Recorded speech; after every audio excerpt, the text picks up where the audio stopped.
ध्यान से सुनो, जब लड़की मजबूर हो जाती है ससुराल में प्रताड़ित होते होते और तुम्हारे कान थक गए हैं पति की गालियां और अपमान सुनते सुनते, और जब हार जाओ कि ये रिश्ता अब मैं नहीं बचा पाऊंगी, तुमने लाख कोशिश कर ली इसे बचाने की, परंतु पति आतुर है इस रिश्ते को तोड़ने के लिए, तब अंततः करना एक प्रयोग मैं व्हाइट पेपर पर लिख कर देती हूँ। अर्थात ये गारंटी वाला प्रयोग है, ये गारंटी वाला प्रयोग है, रिश्ता नहीं टूटेगा। पालतू कुत्ते की तरह, जैसे पालतू कुत्ता दरवाजे पर बैठा रहता है, उसको मारो तब भी वो आ जाता है, खाना दो तो भी ठीक है, ना दो तो भी ठीक है। तो ये जो प्रवृत्ति है, इस शब्द को गलत अर्थ में ना ले, ये जो प्रवृत्ति है कि वो पालतू है, वो आपका है, और एक ऐसा अपनापन आप दोनों के बीच है कि उसको कोई फर्क नहीं पड़ता आपसे रोटी उसको मिली या ना मिली, वो आपको छोड़कर नहीं जाएगा। उसको कार में बिठाकर 2 किलोमीटर दूर छोड़कर आ जाओ, वो आपकी गाड़ी के पीछे पीछे भागते भागते फिर आ जाएगा। उसको कोई फर्क नहीं पड़ता आपने उसको भोजन दिया या नहीं। तो ये प्रवृत्ति आ जाएगी एक पत्नी के लिए, एक पति के मन में, कि मुझे कोई फर्क नहीं पड़ता, मेरी पत्नी काली है, गोरी है, काम ज्यादा करती है, काम चोर है, मेरी पत्नी मोटी है, पतली है, बीमार है, खूबसूरत है, अमीर है, गरीब है, मैं अपने पत्नी के लिए लॉयल रहूंगा, मैं ही हूं मेरी पत्नी के लिए। ये भावना जगेगी उस इंसान में।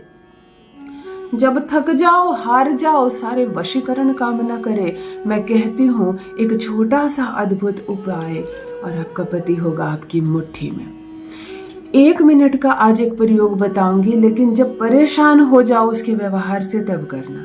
अगर छोटी छोटी सी बात पर बहस होती है, लड़ाइयाँ होती है, फिर लड़ाइयाँ सुलझ जाती है, फिर दोनों प्रेम करने लगते हो, साथ रहने लगते हो, तो मत करना ये प्रयोग।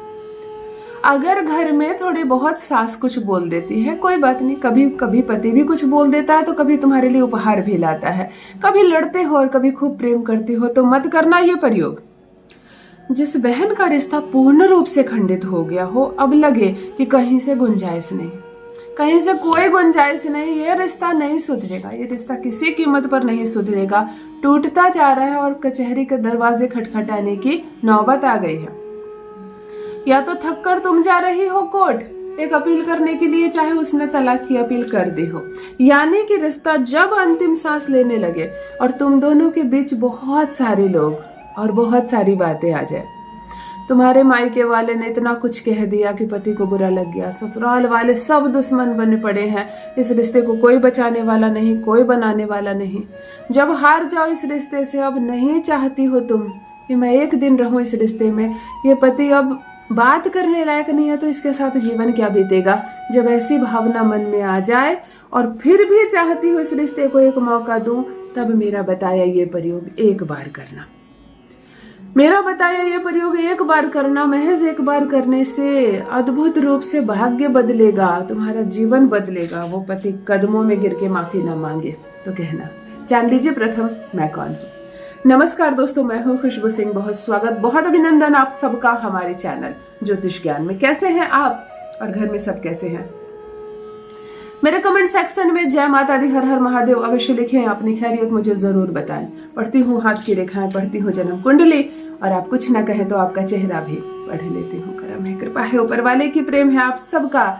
जुड़िए ज्योतिष ज्ञान चैनल से। जो भी नए भाई बहन चैनल पर पहली बार आए हो, मेरे वीडियो को पहली बार देख रहे हो और मुझसे प्रथम बार मिल रहे हो, चैनल से जुड़िए, सब्सक्राइब कीजिए और मेरे परिवार का हिस्सा बनिए। दिल नहीं टूटने दूंगी, एक भी घर नहीं टूटने दूंगी। मुसीबत आ गई हो इस रिश्ते पर तो आने दो, तुम टिक कर रहना ससुराल में।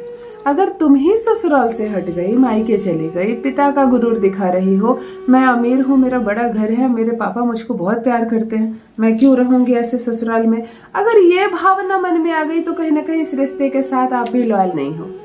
और अगर आप लॉयल नहीं हो तो फिर आपकी ऊर्जा कनेक्ट नहीं हो पाएगी। अगर सच्चा प्रेम करती हो अपने पति से और ये मन में ठान लिया है कि किसी भी कीमत पर इनको नहीं छोड़ना, इस रिश्ते को नहीं तोड़ना, मुझे दूसरे पति नहीं बदलना, मुझे दूसरी शादी नहीं करनी, परिस्थितियां खराब हुई हैं तो परिस्थितियां सुधर जाएंगी। आज बोली बिगड़ी है, बोली सुधर जाएगी, फिर सब कुछ ठीक हो जाएगा। अगर ऐसा विश्वास है मन में, तब मेरा बताया ये प्रयोग आप अवश्य करें और देखें क्या चमत्कार होता है जीवन में।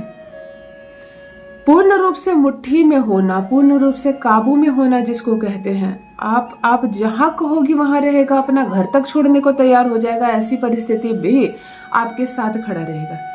कितने भी इल्जाम लगे आप पर, वो एक इंसान आपके पक्ष में खड़ा मिलेगा आपको। ससुराल में चाहे कोई आपसे बात ना करता हो, कोई आपसे प्रेम नहीं करता हो, कोई आपके पक्ष में खड़ा ना हो, लेकिन वो एक आदमी हमेशा आपको आपके पक्ष में खड़ा मिलेगा। और किसी लड़की को बस इतना तो चाहिए, बस इतना तो चाहिए कि मेरा पति मुझसे प्रेम करे, मुझसे बात करे, मेरा ख्याल रखे और मुझे समझे। मैं अगर रो रही हूँ तो मेरी आंसू की कीमत समझे, मैं अगर मुस्कुरा रही हूँ तो मेरी खुशी की वजह पूछे मुझसे। बस इतना ही तो चाहिए एक लड़की को। तो चलो करते हैं अपने पति को अपनी मुट्ठी में। प्रेमी अगर विवाह करने से इनकार कर रहा है, ब्लॉक कर दिया है उसने, नहीं बात करना चाहता, नहीं आता तुम्हारे बुलाने पर, अब उसके प्रेम में वो बात नहीं है और अब वो तुम्हें इग्नोर कर रहा है, धीरे धीरे तुम्हें काट रहा है अपने जीवन से, और तुम उसी से ब्याह करना चाहती हो, विवाह करके उसी के घर जाना चाहती हो, ये प्रेम सच्चा है तुम्हारा और तुम नाम देना चाहती हो इस रिश्ते को, तब ये प्रयोग आपके लिए। प्रेमी के नाम से करो ये प्रयोग, बारात लेकर आएगा आपके घर। एक स्टील की चम्मच ले लेना, लोहे की चम्मच चलेगी, पीतल की चम्मच चलेगी, कोई भी धातु की चम्मच चलेगी, प्लास्टिक नहीं। एक छोटे से कागज पर लाल रंग की स्याही से उसका पूरा नाम लिखना, सरनेम के साथ। कुमार है, प्रसाद है, वर्मा है, शर्मा है, जो है उसका पूरा नाम और सरनेम के साथ पूरा लिखना। 3 बार फोल्ड करना, उस छोटे से कागज को 3 बार लगातार फोल्ड करना, 3 भाग में बट जाए। इस चम्मच पर उसको रखना और इस पर दबा देना थोड़ी सी चीनी, यानी आधी चम्मच चीनी इस पेपर के ऊपर डालना। बहुत आस्था, बहुत विश्वास रखना इस उपाय पर। 2 चुटकी दालचीनी का पाउडर इसी चीनी के ऊपर डालना।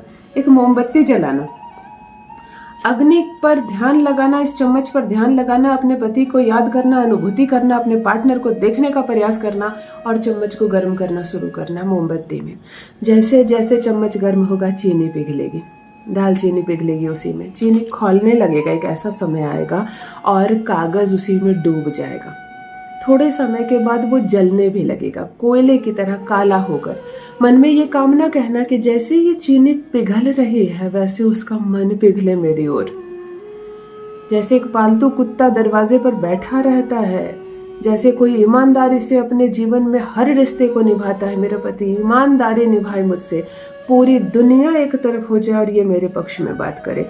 ऐसे जैसे किसी को काबू में करना हो तो नजर कड़ी रखनी पड़ती है, एकाग्र मन से इस चीज को खौलने देना। और जब पूरा खौल जाए, उबल जाए, चीनी जल जाए पूरी, थोड़ा सा ठंडा जल बगल में रखना किसी भी बर्तन में और गरम गरम चम्मच को ठंडे जल में डाल देना। यानी कि चंद्रमा के टच में आपने शुक्र को दिया, शनि को बुझाया, राहु को बुझाया। मैं क्या कहूँ कि क्या उपाय आपने किया। महज एक बार इस प्रयोग को आप करके देखें, सामने वाला आपकी बोली ना बोले तो कहना अवश्य करें। अपना अनुभव मेरे साथ भी अवश्य साझा करें। बहुत बहुत धन्यवाद।